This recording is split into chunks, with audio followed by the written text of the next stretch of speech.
تو عربی میں اس کو کیا کہتے ہیں؟ اتوار کو کہتے ہیں یوم الاحد، اس کی جمع آحاد بھی ہوتی ہے۔ پیر کے دن کو کہتے ہیں اسنین، احد 1 اور اسنین 2، اور اس کی جمع اثانین آتی ہے۔ منگل کو ثلاثاء کہتے ہیں، ثلاثاء کیا ہے؟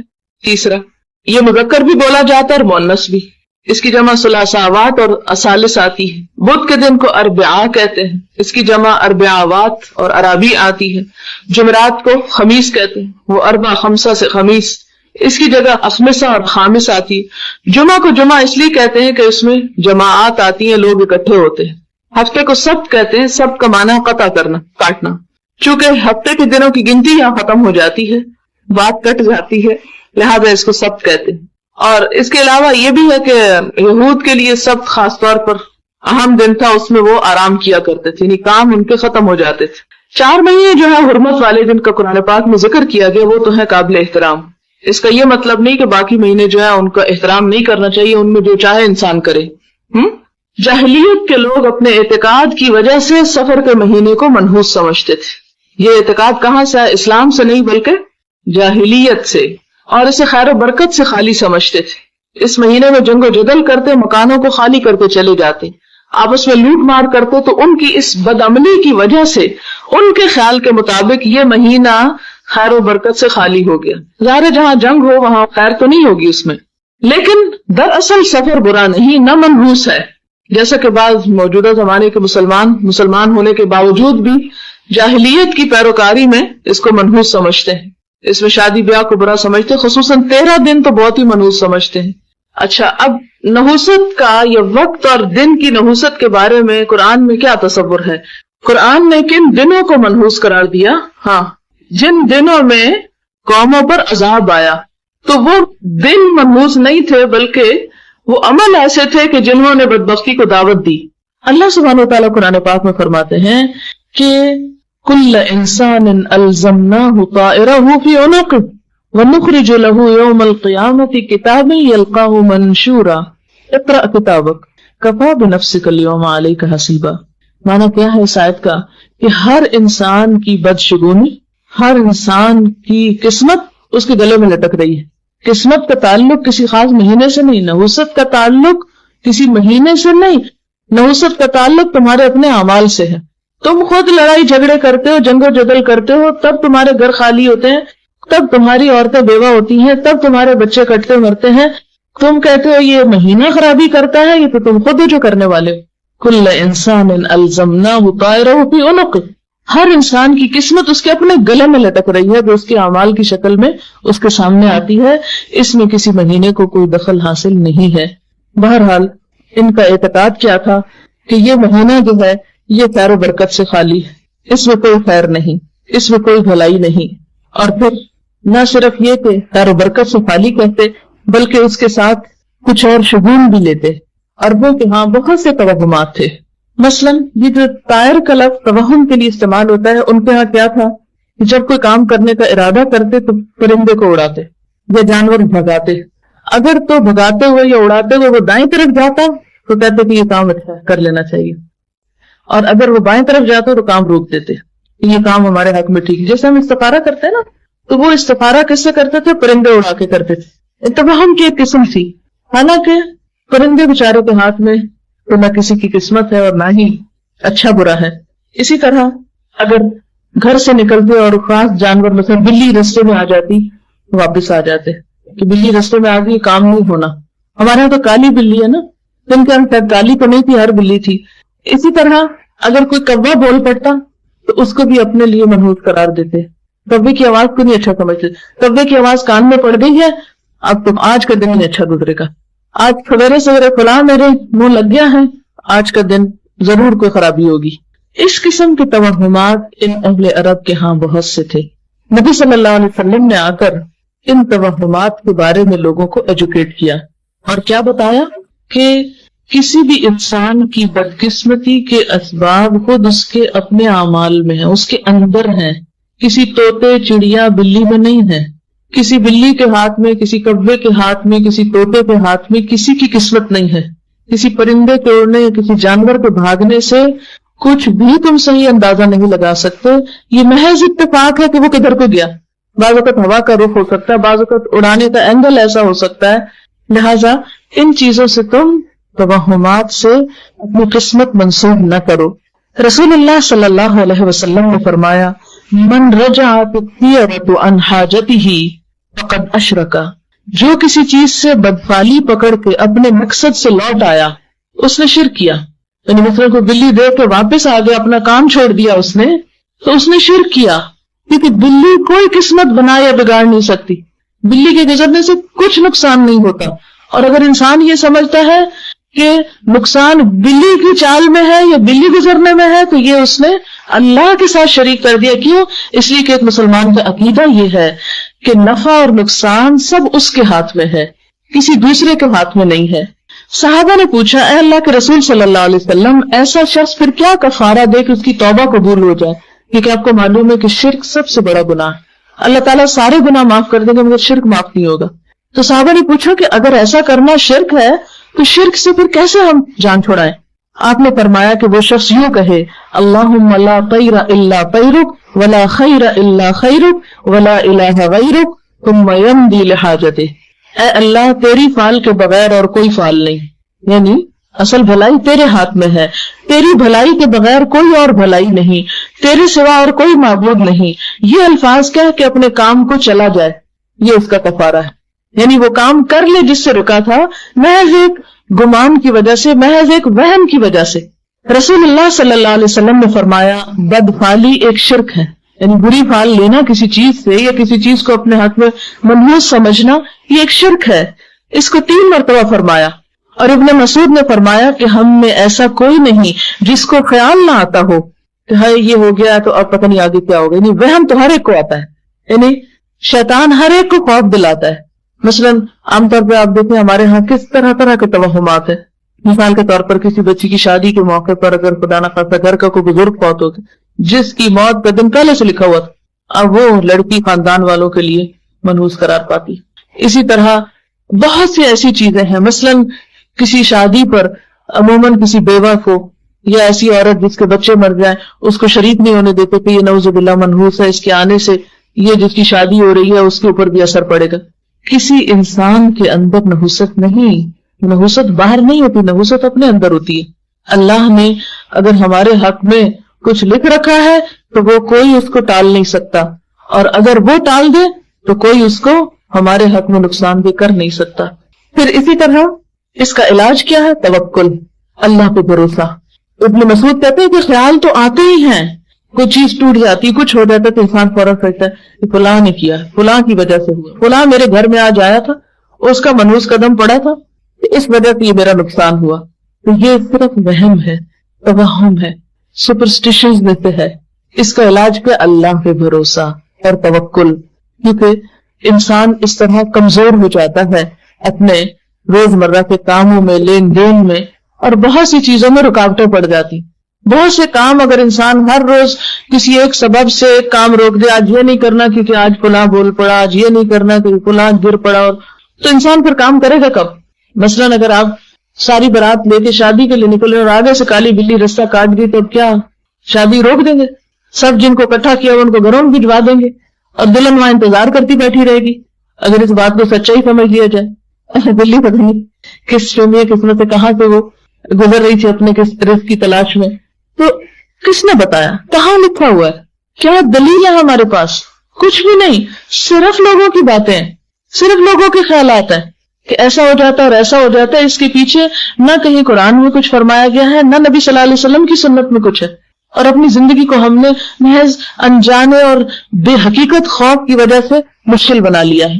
اسی لیے اللہ سبحانہ وتعالیٰ قرآن پاک میں فرماتے ہیں أَلَمْ تَرَ إِلَى الَّذِينَ أُوتُوا الْكِتَابَ يُؤْمِنُونَ بِالْجِبْتِ وَالطَّاغُوتِ, کیا تم نے دیکھا ان کتاب والوں کو کہ یہ جبت اور طاغوت پہ ایمان لاتے ہیں؟ یہ جبت کیا چیز ہے؟ جبت کہتے ہیں بے اصل, بے حقیقت, بے فائدہ چیز کو, اور اسلام کی زبان میں کہانت, فال لینا, ٹونے ٹوٹ کے, بدشگونی, وہمی باتیں, وہمی خیال, سپرسٹیشن, ان کو جبت کہتے ہیں. اللہ تعالیٰ فرماتے ہیں تم نے دیکھا یہ پیپل آف دا بک, یہ پڑھے لکھے لوگ, یہ کتاب والے جن کے پاس اللہ کی کتاب شریعت موجود ہے, ان کا حال دیکھو کہ یہ جبت پر ایمان لائے ہوئے ہیں, بے حقیقت باتوں کو مانتے ہیں. ان کی عقل کہاں گئی ہے؟ اور پھر وَيَقُولُونَ لِلَّذِينَ كَفَرُوا هَؤُلَاءِ أَهْدَىٰ مِنَ الَّذِينَ آمَنُوا سَبِيلًا، اور کافروں کے بارے میں کہتے ہیں کہ ایمان والوں سے تو یہی زیادہ سیدھے رستے پر ہے. فرمایا اولئک الذین لعنہم اللہ، ایسے لوگوں پر اللہ لعنت کرتا ہے، یعنی جو بے حقیقت چیزوں پر ایمان رکھے وہ اللہ کی رحمت سے محروم ہوتے ہیں. وَمَن یلعن اللہ، اور جس پر اللہ لعنت فرما دے، فلن تجد لہ نصیرا، تو اس کے لیے تو ہرگز تم کسی کو اپنا مددگار نہیں پاؤ گے. یعنی اگر اللہ کی رحمت سے کوئی دور ہو جائے تو اللہ کے سوا کوئی نہیں کہ پھر اس انسان کی کوئی خیر کر سکے. رسول اللہ صلی اللہ علیہ وسلم نے فرمایا پرندے کے نام سے کنکری پھینک کے، لکیر کھینچ کے، پرندہ اڑا کے فال لینا سب جبت میں شامل ہے. یہ سب بے حقیقت باتیں ہیں، یعنی جو فال اور زائچے وغیرہ بناتے ہیں ان کی اسلام میں کوئی حقیقت نہیں. اسی طرح جادو، کہانت، فال گیری، ٹونے ٹوٹکے، یہ سب چیزیں اسلام میں ممنوع ہیں اور انسان کے دین کے لیے نقصان دہ ہیں. سحر یا جادو کے بارے میں فرمایا کہ جس نے جادو کیا اس نے گویا کفر کیا، یعنی ایمان کا دشمن ہے جادو. اور اسی طرح آپ نے کچھ پڑھ کے دھاگے پہ گرا لگانے کو جادو کی قسم قرار دیا، کیونکہ بعض اوقات کسی کے پاس نہیں جاتے، لوگ خود بھی بیٹھ کے اس قسم کے کام کرتے رہتے ہیں. یہ سب چیزیں ناپسندیدہ ہیں. حضرت ابو ہریرہ رضی اللہ تعالی عنہ سے روایت ہے، صحیح بخاری کی یہ روایت ہے، رسول اللہ صلی اللہ علیہ وسلم نے فرمایا مرض کا لگ جانا، یعنی یہ وہم کرنا کہ مجھے فلاں سے لگی ہے، الو سے بدشگونی لینا، بید اومن، اور سفر کے مہینے کو منحوس سمجھنا، یہ سب باتیں بے حقیقت ہیں، ان کی کوئی حقیقت نہیں. حضرت جابر بیان کرتے ہیں کہ میں نے خود رسول اللہ صلی اللہ علیہ وسلم سے سنا کہ مرض لگ جانا یعنی کسی سے اچھوت کا یہ سمجھنا کہ اسی سے لگا ہے، سفر کے مہینے کو منحوس سمجھنا اور بھوت پریت پر یقین کرنا، یہ سب خیالات ہیں، ان کی کوئی حقیقت نہیں. یعنی پریاں اور بھوت نام کی کوئی چیز نہیں. جن ہیں، جن کا ذکر قرآن میں آتا ہے، لیکن جنوں کے علاوہ پریوں کا تصور اور بھوتوں کا تصور، ان کی کوئی بھی حقیقت نہیں. حضرت برادہ سے روایت ہے آپ صلی اللہ علیہ وسلم بدشگونی نہیں لیتے تھے، کسی بھی چیز سے برا شگون نہیں لیتے تھے کہ یہ دن میرے لیے برا ہے، یا یہ تاریخ بری ہے، یا یہ انسان برا ہے، یا یہ کوئی خاص کھانا یا کوئی جانور، کوئی بھی چیز. آپ صلی اللہ علیہ وسلم کسی بھی چیز سے برا شگون نہیں لیا کرتے تھے. ایک اور حدیث میں آتا ہے آپ صلی اللہ علیہ وسلم کے پاس فال گیری کا ذکر کیا گیا کہ لوگ اس طرح فال لیتے ہیں. آپ نے فرمایا ان میں سے سب سے اچھی چیز تو نیک فال ہے. یعنی اگر آپ کسی کو بابرکت سمجھے، کسی مہینے کو یا دن کو یا کسی انسان کو یا کسی مجلس کو، وہ تو ٹھیک ہے، لیکن اس کے برعکس منحوس سمجھنے لگے کسی کو تو یہ درست نہیں. اور بدفالی کسی مسلمان کو کام سے نہ روکے. خاص طور پہ آپ نے فرمایا بدفالی کسی کو کام سے نہ روکے، کام سے نہیں رکنا. جو ارادہ کر لیا اذا عزمت فتوکل علی اللہ، جب کسی کام کا ارادہ کر لو تو پھر اللہ پہ بھروسہ کرو اور وہم و توہمات سے نکل آؤ. بس جب تم میں سے کوئی کسی چیز کو ناگوار دیکھے تو یہ دعا پڑھے، یعنی اگر سمجھے دل میں خوف آئے یا خیال آئے کہ فلاں چیز کی وجہ سے پتہ نہیں اب یہ ہوتا ہے یا نہیں، تو یہ دعا پڑھنی چاہیے. اللہم لا یأتی بالحسنات الا انت ولا يدفع السیئات الا انت ولا حول ولا قوت الا بک. کیا معنی ہے اس کا؟ یا اللہ تیرے سوا کوئی بھلائیاں نہیں پہنچاتا، تیرے سوا کوئی برائیاں نہیں ٹالتا، اور برائیوں سے بچنا اور نیکی کرنے کی قوت سے بہرہور ہونا تیری ہی توفیق سے ممکن ہے. یعنی اور کوئی نہیں کہ جو ہمیں بھلائی یا برائی سے دوچار کر سکے.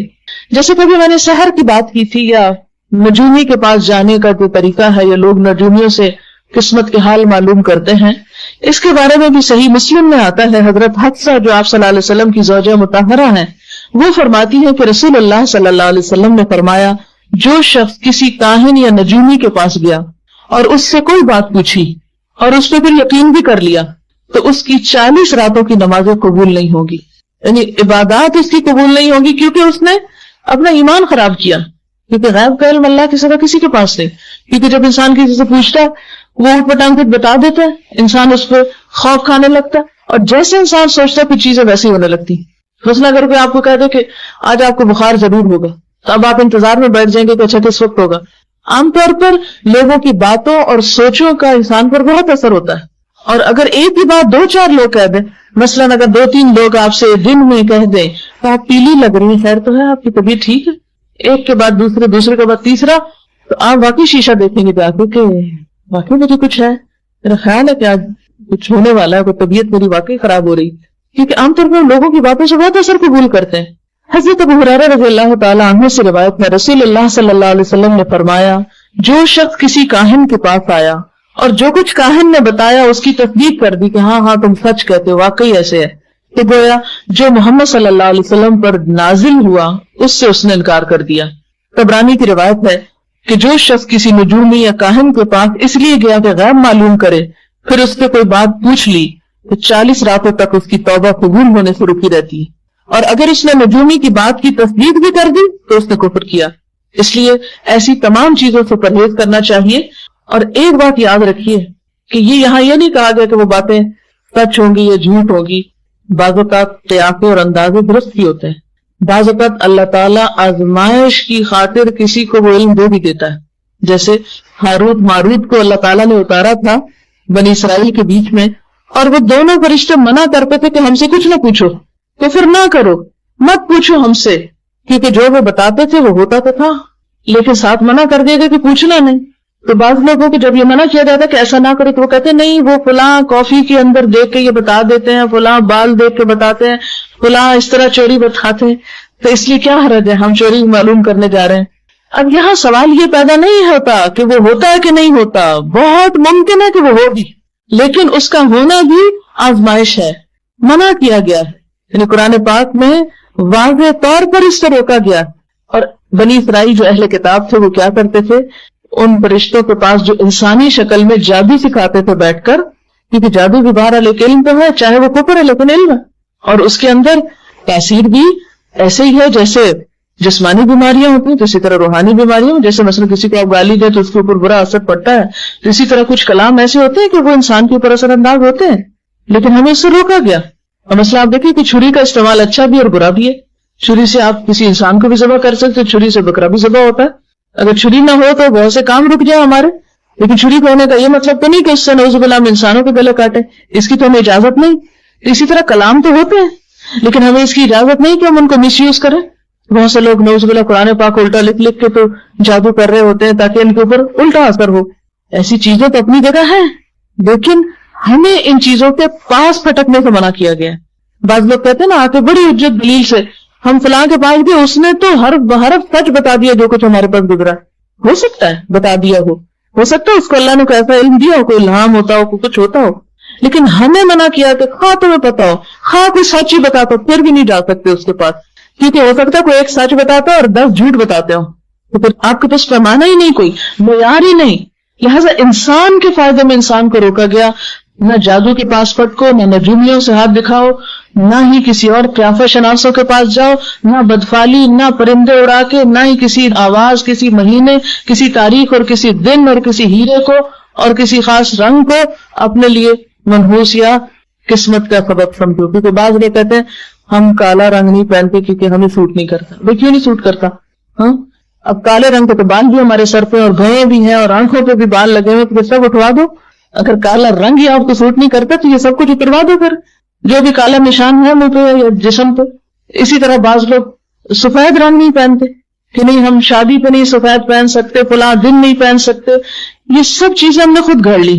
نہ رنگوں سے قسمت کا تعلق ہے کوئی, نہ دنوں سے, نہ وقت سے, نہ انسانوں سے, نہ جانوروں سے, نہ مہینوں سے, نہ سالوں سے, نہ دن سے, نہ رات سے, کسی چیز سے نہیں. ساری کی ساری بھلائی صرف اللہ کے ہاتھ میں, اور یہ ہمارے ایمان کا حصہ ہے. اور اگر ہم یہ سمجھتے ہیں کہ نہیں کچھ بھلائی کسی اور کے ہاتھ میں, یا شر کا بھی سارا اختیار اس کے ہاتھ میں ہے, من شر ما خلق آتا ہے نا, جو شر اس نے پیدا کیا اور اسی کے اختیار میں, جس کو جتنا چاہے کچھ لگا دے, یہ اسی کی طرف سے ہوتا ہے. ورنہ تو آپ دیکھیں ہم کہتے ہیں فلاں سے مجھے بیماری لگی, اس سے اس کو لگی, ٹھیک ہے وہ اچھوت کی بیماریاں ہیں, منع کیا گیا ہے کہ آپ بیمار کے پاس گھس کے مت بیٹھے, لیکن یہ کہنا کہ فلاں نے مجھے بیمار کیا, یہ لفظ غلط ہے.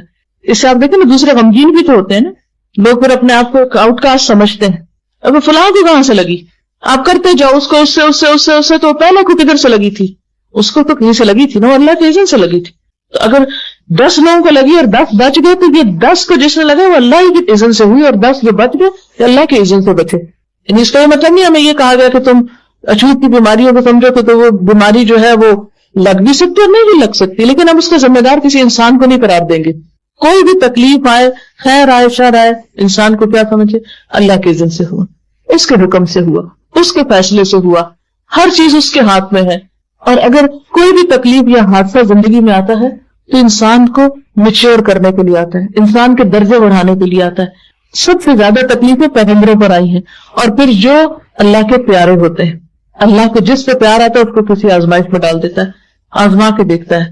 کیونکہ جیسے ایک کچی مٹی کا برتن ہوتا ہے نا اور ایک پکی مٹی کا ہوتا ہے, تو پکی مٹی کا بننے کے لیے اس کو تپنا پڑتا ہے, آگ میں رکھنا پڑتا ہے. کبھی آپ نے بھٹا دیکھا ہوگا جہاں اینٹیں پکتی ہیں, یا کراچی میں تو اتنا رواج نہیں, پنجاب کی طرف جو لال اینٹیں ہوتی ہیں وہ بھٹے میں پکتی ہیں, مہینوں وہ آگ جلا جلا کے تو وہ اس کو ان اینٹوں کو پکا کرتے ہیں. اور اگر وہ اینٹیں پکا کیے بغیر کچی مٹی کی اٹھا کے لگائیں تو ایک ہی بارش کافی ہے سارا مکان گرانے کا. تو بالکل اسی طرح یہ زندگی اللہ نے امتحان کے لیے بنائی. اس میں انسانوں پہ تکلیفیں بھی آتی ہیں, خوشیاں بھی آتی ہیں, آرام بھی ہے, راحت بھی. جس طرح دن اور رات دو کنٹراسٹ چیزیں نا, بالکل انسان کی زندگی میں خوشیاں اور غم دو کنٹراسٹ چیزیں. کبھی صحت ہے, کبھی بیماری ہے, کبھی اچھا حال ہے, کبھی برا, کبھی دل خوش ہے بغیر کسی وجہ کے, ہنسی نہیں رک رہی, بے وجہ ہنسنا شروع کر تو ہنستے تھے, اور کبھی دل اداس ہے بغیر کسی وجہ کے. کیونکہ قرآن میں آتا ہے وہ اضحک و ابکا, اس نے ہنسایا اور اس نے رلایا. خوشی, غم, صحت, بیماری, مال و دولت, فقر, غریبی, یہ سب اس کے اذن سے ہوتا ہے. وہ جس کو چاہے نوازتا ہے, جس کو چاہے روک دیتا ہے. لہذا ان چیزوں کے پیچھے پڑنا جو ہے یہ درست نہیں. اب آپ دیکھیں کہ یہ جو ہم ایک اسٹارز پہ بھی بہت بلیو کرتے ہیں, ہاروسکوپ پہ اور اسٹارز اور اس طرح کی چیزیں, اس کے بارے میں ہمارے دین نے 14 سال پہلے بتا دیا کہ یہ سب بیکار کی باتیں ہیں. لیکن ہم پھر بھی باز نہیں آتے. لوگوں کا اکثر دل پسند مشغلہ یہ ہوتا ہے کہ اخبار میں سب سے پہلے وہ پیج دیکھتے ہیں جہاں ہمیں اپنے ہفتے کا حال معلوم ہو. اور یہ صرف ایک توہم ہے, حال چال اس میں کچھ نہیں ہوتا. یہ میرے سامنے ایک اخبار کی کٹنگ ہے, اس کو پڑھ کے سناتی ہوں.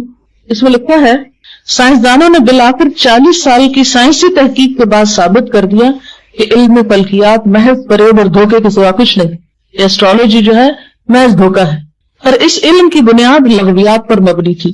اس تحقیق پر 1958 سے لندن میں کام شروع ہوا, جس میں ایک سابق ماہر فلکیات اور سائنسدان جیفری ڈین اور کینیڈا کی کیچوا یونیورسٹی کی ماہر نفسیات ایوان کیلی نے حصہ لیا.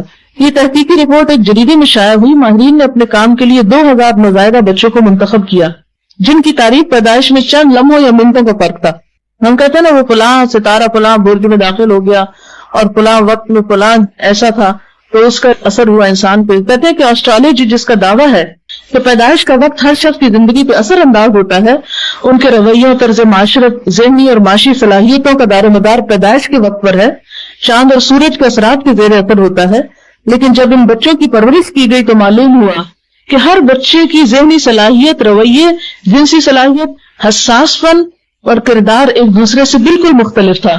سائنسدان ان بچوں کے درمیان کوئی مماثلت تلاش کرنے میں ناکام ہوئے.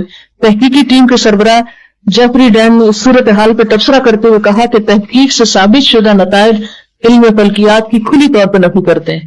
یعنی 40 سال کی ریسرچ نے ثابت کیا کہ یہ جو ستاروں کی موومنٹ سے انسانی قسمت پر کچھ بھی اثر نہیں ہوتا, جبکہ ہمیں ہمارے دین نے 14 سال پہلے بتا دیا کہ یہ, وہ کہتا ہے نا کہ بڑا مشہور شعر ہے جس میں آتا ہے کہ یہ جو چاند ستارے ہیں انہیں کیا میری قسمت کا حال معلوم, یہ تو بیچارے خود ہیں بیکاری, پتہ نہیں کہاں کہاں پھرتے, نہیں خود گردش میں, ان کا تو اپنا حال یہ کہ یہ خود گردش میں, میری قسمت تو گردش میں کہاں نکالیں گے, یہ میری گردش زمانہ کو کہاں سے یہ درست کریں گے, یہ تو خود بھی اس مصیبت کا شکار ہیں. اسی طرح یہ سمجھنا کہ فلاں ستارے کی وجہ سے بارش ہوئی یا فلاں اس کے, یعنی یہ کہنا کہ ہاں ہواؤں کا رخ یہ تھا تو بارش آئی, یہ تو ایک سائنٹیفک فیکٹ ہے. اللہ تعالیٰ قرآن پاک میں فرماتے ہیں کہ ہوائیں بادل اٹھاتی ہیں اور پھر خاص زمین پہ اللہ کے اذن سے جا کے برساتی ہیں. لیکن اگر یہ سمجھا جائے کہ فلاں ستارہ طلوع ہوا یا اس کی وجہ سے یہ بارش ہوئی, تو حضرت زید بن خالد سے روایت ہے کہ آپ نے ہمیں حدیبیہ میں صبح کی نماز پڑھائی, اور یہ واقعہ بارش کے بعد کا ہے جو رات کو ہوئی تھی. جب آپ نماز سے فارغ ہوئے تو لوگوں کی طرف متوجہ ہوئے اور فرمایا, کیا تم جانتے ہو تمہارے رب نے کیا کہا؟ صحابہ نے عرض کیا, اللہ اور اس کا رسول بہتر جانتے ہیں. آپ نے فرمایا, اللہ تعالیٰ فرماتے ہیں میرے بندوں نے اس حال میں صبح کی کہ کچھ مجھ پر ایمان لانے والے تھے اور کچھ میرے ساتھ کفر کرنے والے. جس نے یہ کہا کہ اللہ کے فضل اور اس کی رحمت سے ہم پہ بارش ہوئی, بس وہ مجھ پہ ایمان لانے والا ہے. اور جس نے کہا فلاں فلاں ستارے کی وجہ سے بارش ہوئی, بس وہ میرے ساتھ کفر کرنے والا ہے اور ستاروں پہ ایمان لانے والا ہے. لہذا بارشوں کا آنا یا نہ آنا یہ کسی ستارے کی وجہ سے نہیں ہوتا. ہاں یہ ضرور پتہ چلتا ہے کہ انسانوں کی جب بدعمالیاں بہت بڑھ جاتی ہیں تو پھر اللہ تعالیٰ ناراض ہوتے ہیں اور بارشوں میں کمی ہوتی ہے, اس سے قحط سالی آتی ہے. اور اگر زمین پر پرند چرند نہ ہو تو اللہ تعالیٰ انسانوں کے گناہوں کی وجہ سے ایک گھونٹ پانی نہ اتارے, لیکن یہ اس کی رحمت ہے. اسی لیے کہتے ہیں نا بارش اس کی رحمت ہے, رحمت سے آتی ہے. اگر ہمارے گناہوں پہ نعوذ باللہ پکڑنے لگے تو ہم بہت سی خیر سے محروم ہو جائیں. اور بات یہ ہے کہ اتنی کلیئر باتیں ہونے کے باوجود بھی آج ہم مسلمانوں کے اندر یہ توہم موجود ہے کہ ماہ سفر میں ہزاروں بلائیں اترتی. آپ نے بھی یہ بات سنی ہوئی ہوگی, اسی لیے لوگ اس مہینے میں شادی بیاہ نہیں کرتے, اسی طرح کوئی خوشی کی تقریب نہیں کرتے, اور کہتے ہیں کہ اگر سفر میں شادی ہوئی تو سفر ہو جائے گی, یعنی کامیاب نہیں ہو سکتی. اس لیے سفر کے مہینے کا انتظار کرتے ہیں کہ ختم ہو جائے اور اس کے بعد پھر ربیع الاول میں پروگرام کریں. اور اس مہینے کی خاص طور پر 13 تاریخ کو بہت منحوس سمجھا جاتا ہے. اب آپ دیکھیں کہ 13 کا عدد انگریزوں میں بھی بڑا ناپسندیدہ عدد ہے, یہ بیڈ اومن لیتے ہیں اس سے. کینیڈا میں ایک جگہ پر مجھے جانے کا اتفاق ہوا تو کافی اونچی بلڈنگ تھی. اندر جب داخل ہوئے تو لفٹ میں جب گئے تو شاید 20 فلور یا کس پہ جانا تھا, تو وہاں کسی خاتون نے میری توجہ دلائی, کہتے آپ دیکھیں اگر اس میں 13 کا عدد نہیں ہے, کیونکہ یہاں یہ توہم پڑھے لکھے لوگوں میں, اب آپ دیکھیں کہ باقی تو ان پڑھ ہے, وہاں پڑھے لکھے لوگوں میں یہ توہم موجود ہے کہ 13ویں منزل پہ رہنا اور 13 نمبر کمرے میں رہنا اور 13 نمبر فلیٹ میں رہنا یہ منحوس ہے. حالانکہ 13 کا عدد کیا ہے, اس میں کیسے نحوست گھس گئی؟ تو پھر خیال ہے, اس خیال نے ہمارے اوپر اتنا اثر کیا کہ ہم خوف کا شکار ہو گئے, اور پڑھے لکھے ہونے کے باوجود پوری ایک فلور جو ہے اس کا نمبر ہی اڑا دیا اور اس کو غائب کر کے اگلے پہ چلے گئے. تو بہرحال ہم مسلمانوں کے اندر بھی ایسی چیزیں موجود ہیں, اور سفر کے خاص طور پہ پہلے 13 دنوں کو 13 تیزہ کہا جاتا ہے کہ اس میں حالات بہت تیز ہوتے ہیں, اور پھر بعض اوقات گھنگنیاں ابال ابال کے کھاتے ہیں اور یہ سمجھتے ہیں کہ ان چنوں کا یا گندم کا ابال کے کھانا جو ہے وہ نحوست دور کرتا ہے. حالانکہ اس سے کیا ہوگا مجھے سمجھ نہیں آتی. کیا سال کے باقی دنوں میں چنے چاٹ نہیں کھاتے؟ اس سے کون سی نحوست ہوتی ہے؟ اگر خاص طور پر ان دنوں میں, اور اگر کسی کا ویسے اسٹمک اپسیٹ ہو تو وہ کیسے کھائے گا, اس کی نحوست تو پہلے پہ آ چکی ہے. اچھا, دوسری انتہا یہ ہے کہ وہ آخری بدھ کو اچھا سمجھتے ہیں, اور اس میں کیا کہتے ہیں کہ بعض مزدور لوگ کام نہیں کرتے, چھٹی مناتے ہیں, اور مٹھائیاں بٹتی ہیں بعض اوقات جہاں بلڈنگ وغیرہ بن رہی ہوتی ہیں, اور اس دن کو بڑا ثواب کا کام سمجھتے ہیں. اور کیا سمجھتے ہیں کہ اس آخری بدھ کو نبی صلی اللہ علیہ وسلم صحت یاب ہوئے تھے, اور آپ صلی اللہ علیہ وسلم سیر و تفریح کے لیے مدینہ سے باہر گئے تھے, تو اس لیے بعض لوگ باقاعدہ پکنک مناتے ہیں اس بدھ کو, اور عید کی طرح خوشی مناتے ہیں اور سیر و تفریح کے لیے جاتے ہیں, اور خصوصاً عورتیں باقاعدہ اس دن بننے سنورنے کا بھی اہتمام کرتی ہیں. اس میں پہلی بات تو یہ کہ تاریخی اعتبار سے یہ بات ہی غلط ہے, بلکہ اس دن آپ صلی اللہ علیہ وسلم کی بیماری شروع ہوئی تھی جس میں آپ کی پھر وفات ہوئی. یعنی کہاں یہ کہ جہاں آپ کی بیماری شروع ہو رہی ہے, معلوم نہیں ہمیں کس نے سجھا دیا کہ اس دن آپ صحت یاب ہوئے. کسی بھی ایک صحیح تاریخی روایت میں ایسی کوئی چیز نہیں پائی جاتی کہ اس دن آپ صحت یاب ہوئے تھے. اچھا, بعض لوگ اس دن چوری بھی دیتے ہیں, چوری بناتے ہیں یا کچھ, اور کیا کہتے ہیں کہ اس دن نبی صلی اللہ علیہ وسلم صحت یاب ہوئے تھے تو آپ نے چوری کھائی تھی. اب آپ دیکھیں کہ نیا نیا کوئی شخص بیماری سے اٹھا ہو تو کیا اس کو چوری کھلاتے ہیں؟ یعنی عقل کو بھی یہ بات نہیں لگتی. لیکن آہستہ آہستہ انسان واپس لوٹتا ہے اور انسان کھانے کی طرف آتا ہے. اور آپ کو معلوم ہونا چاہیے کہ نبی صلی اللہ علیہ وسلم نے اپنی زندگی میں کبھی بھی چپاتی نام کی چیز نہیں کھائی, جس کو ہم چپاتی بولتے ہیں, یا میدے کی روٹی کبھی نہیں کھائی. چوری تو کہاں کھائیں گے آپ؟ آپ ہمیشہ انشنے آٹے کی, موٹے آٹے کی روٹی کھاتے تھے, جس کو آج ہم نے پھر سمجھ لیا کہ ہاں صحت کے لیے وہی اچھا ہے. براؤن بریڈ اسی لیے بہت عام ہو رہی ہے بنسبت چپاتی کے. بہرحال بہت لوگ جو ہے دنوں میں مٹی کے برتن توڑ دیتے ہیں گھر میں, اور وہ کہتے ہیں کہ اس طرح ساری بلائیں جو ہیں وہ ٹل جائیں گی. پھر اسی طرح کچھ لوگ اس مہینے میں آنے والے سال کے لیے 365 آٹے کی گولیاں بنا کے ہر گولی پہ قرآن کا کوئی خاص حصہ پڑھتے ہیں اور پھر مچھلیوں کو کھلاتے ہیں جا کے, اور یہ کہتے ہیں کہ اس سے بھی بلائیں ٹلتے ہیں. جی, یا المزمل ہر گولی پہ پڑھتے ہیں. تو اگر کسی شہر میں تالاب ہی نہ ہو اور سمندر اس کے کنارے نہ لگتا ہو, وہ کہاں مچھلیاں لائے گا اور ان کو کھلائے گا؟ اور اگر 2-4 مچھلیاں اور ان کو 365 گولیاں ہر ایک نے لا کے ڈالی ایک تالاب میں, میرا خیال ہے تالاب آٹے سے بھر جائے گا. بھر گیا؟ لا حول ولا قوت الا باللہ. اور مچھلیوں کو الٹا مارنے والے دنیا بھر میں انوائرمنٹ کے بارے میں لوگ اتنے کانشیس ہیں, اور اگر وہ یہ دیکھیں کہ مسلمان جانوروں کو اس طرح آٹا کھلا کھلا کے مار رہے ہیں اور تالاب کو آٹے سے بھر رہے ہیں, تو کیا سوچیں گے ہمارے بارے میں؟ یعنی کس قدر ناسمجھی کی باتیں ہیں نا. تو بات یہ ہے کہ آپ صلی اللہ علیہ وسلم نے خاص طور پر سفر کا نام لے کے فرمایا کہ لا عدوى ولا طیرہ ولا حامہ ولا سفر، کوئی سفر منحوس نہیں، سفر میں کچھ بھی نہیں ہے، کوئی ایسی خاص عبادت نہیں ہے، کوئی نحوست نہیں ہے، کوئی اور اس قسم کی توہمات کرنے کی ضرورت نہیں ہے. جو حدیث میں آپ کو سنا رہی ہوں یہ باقاعدہ اوتھینٹک بخاری مسلم کی حدیثیں ہیں کہ جس میں آپ صلی اللہ علیہ وسلم نے اپنے لوگوں کو توہم سے نکالا تھا، اور ہم نے پھر باتیں گڑ گڑا کے دوبارہ اپنے آپ کو اسی چکر میں ڈال دیا. پہلی بات یہ کہ اس مہینے میں نبی صلی اللہ علیہ وسلم سے کسی خاص عبادت کی بھی کوئی تاکید نہیں ہے، صرف یہ کہ آپ کا معمول تھا کہ ہر مہینے کے جو ایام 20 ہوتے تھے اس میں روزے رکھتے تھے، اور وہ سفر میں بھی اور ربیع الاول اور ہر مہینے میں. ایام 20 کیا ہے؟ چاند کی 13، 14 اور 15 تاریخ جو فل مون ہوتا ہے.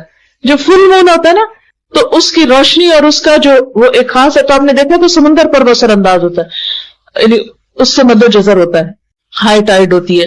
تو اسی طرح انسانی جسم کے اندر بھی یعنی ایک خاص قسم کی وہ اس کے جو جذبات ہیں یا اس کے اندر جو کثافات ہیں ان پر ضرور اثر انداز ہوتا ہے. اور یہ قسمت یا وہ کوئی ان نون چیز نہیں ہے، اس سائنٹیفک فیکٹ کے جو چاند کے جو روشن راتیں ہیں وہ سمندر کے پانی پر اثر انداز ہوتی ہیں، اسی طرح انسانی طبیعتوں پر بھی اثر انداز ہوتے ہیں. تو انسان کو کول ڈاؤن کرنے کے لیے نبی صلی اللہ علیہ وسلم نے ان 3 دنوں کے روزے کو مسنون قرار دیا جو صرف سفر میں نہیں ہر مہینے رکھے جا سکتے ہیں. رمضان میں تو خیر سارا ہی مہینہ ہوتا ہے، 13، 14 اور 15 چاند کی. اب یہ جتنی بھی توہمات ہیں، مثلا آپ دیکھیں ہمارے یہاں یہ کہتے ہیں کہ دائیں آنکھ پڑتے تو مصیبت آتی ہے، نعوذ باللہ.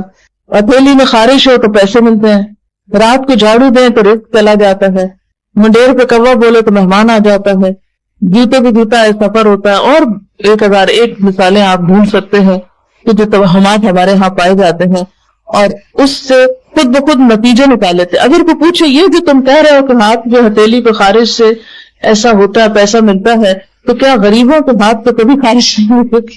یہ غریبوں کو کبھی خارش کی بیماری نہیں لگی ہوگی؟ یہ سب ہمارے اپنے فتوے ہیں اور یہ جھوٹی بات ہے، ان کی کوئی حقیقت نہیں. یاد رکھیں مومن کا عقیدہ کیا ہے کہ نفع اور نقصان صرف اللہ کے ہاتھ میں ہے. سورۃ التوبہ آیت نمبر 51 میں اللہ تعالیٰ فرماتے ہیں قُلْ لَن يُصِيبَنَا إِلَّا مَا كَتَبَ اللَّهُ لَنَا هُوَ مَوْلَانَا وَعَلَى اللَّهِ فَلْيَتَوَكَّلِ الْمُؤْمِنُونَ.